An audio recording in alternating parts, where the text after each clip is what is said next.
Here are 7 things you need to know before listing your own home.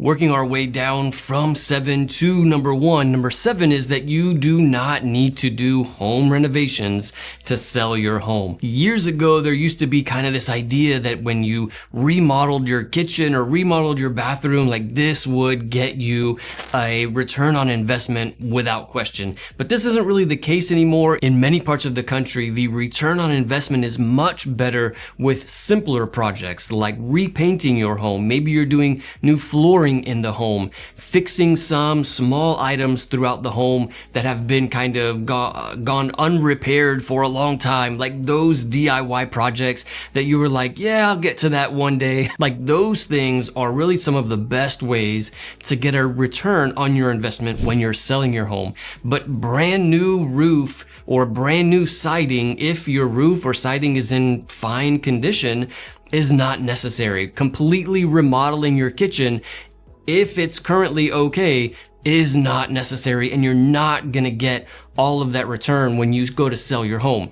Now, if your kitchen is from 1960 or 1970 and it's got like obvious problems, then yes, remodeling your kitchen is going to help. If your roof has leaks and like the rainwater is getting into the home, then yes, obviously replacing that roof is going to go a long way. And so I'm really referring to some of the projects around the home that sometimes people think if they put $5,000 to $20,000 into this project of the home, are we going to get that return on investment? And the answer is no, not necessarily.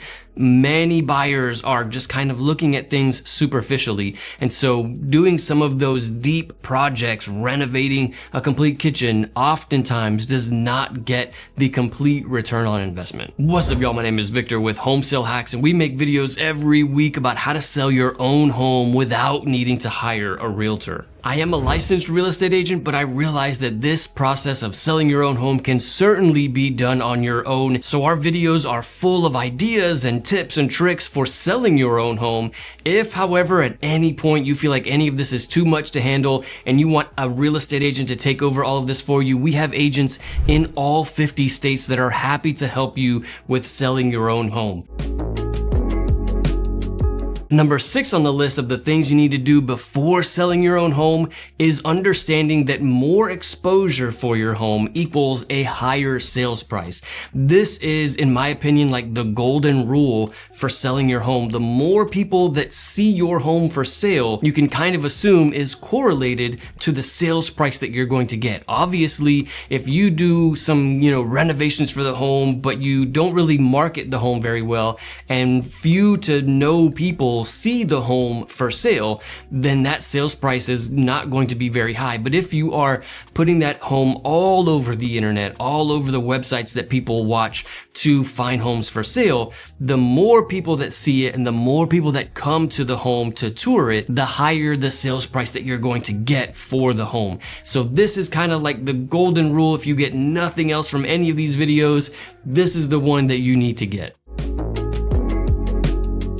Moving down the list, number 5 on the 7 things you need to know before selling your home is that many of these costs of selling are negotiable with the buyer. And one of those things is closing costs. For a buyer, they're doing the down payment on the home. They are paying for the closing costs. They're paying for things like an inspection and an appraisal. And very often buyers will ask sellers to pay for those closing costs. And you are absolutely not required, not obligated to pay for these closing costs. This is part of the negotiation. Closing costs would be items like the services of the lender if the buyer is using a mortgage, the services of the closing attorney, things like title insurance and making sure that the title is clear. All of these services that the buyer is using typically makes up the majority of the closing costs. And so I say for most people, this is about 3 to 4% of the purchase price of the home that you can assume for closing costs. So for a $500,000 home, you're looking at $15,000 to $20,000 in closing costs. And while the buyer may ask you to pay for these things, you certainly don't need to. You also can split some of this. It's possible to negotiate that you're paying just a percentage of these closing costs, maybe not all of it. Maybe it's none of it. It really just depends on the rest of the offer that they're making for the home. If they're offering full price and your home has been on the market for a long ass time, then you might want to go ahead and pay those closing costs for them. But if your home is brand new to the market and they're not even offering list price, then maybe it's not worth you paying their closing costs. It all kind of depends on the rest of the offer that they're making for the home. Another big one for many people is the commissions or the compensations for the real estate agent. While it is typical for the seller to pay for the seller's real estate agent commission and for the buyer's real estate agent commission, it is not required. All of this is negotiable, and it really comes back to the offer that the buyer is submitting. If they're offering something crazy low for the home, then it's reasonable to ask them to pay for their own realtor's commission. It really just depends on the offer. If they're offering list price or something even close to list price, then it is pretty typical for the seller to pay for the buyer's real estate agent. All of these things kind of go together with the offer. There are a ton of details in an offer when you are making an offer to buy a home. Things like, besides the purchase price and the closing date, how many days they need for an inspection, how many days they need for an appraisal. And these two are very important because the lower the amount of days, the less variables the seller has for things potentially going wrong. Number 4 on the list has to do with property taxes. If you have already paid for your property taxes when you're selling your home, you would be getting a credit back at closing. If, however, you have not paid for your property taxes and you sell your home that year, you will be required to pay for the property taxes up to the point where you lived in the home. So if you lived in the home for 6 months and you're selling the home at the end of June, beginning of July, at closing, you would be required to pay for 6 months of property taxes, and the buyer would pay for the other 6.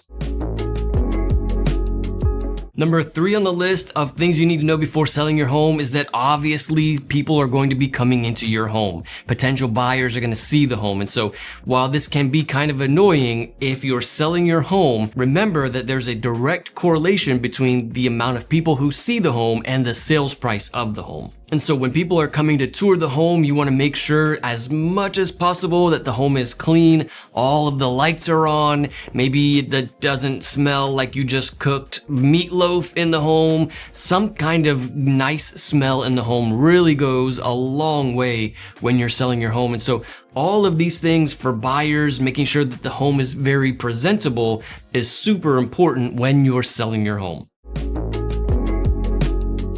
Number 2 on the list, it has to do with the Zestimate. Very often people kind of look at the Zillow estimate of their home to help figure out how much they should price their home.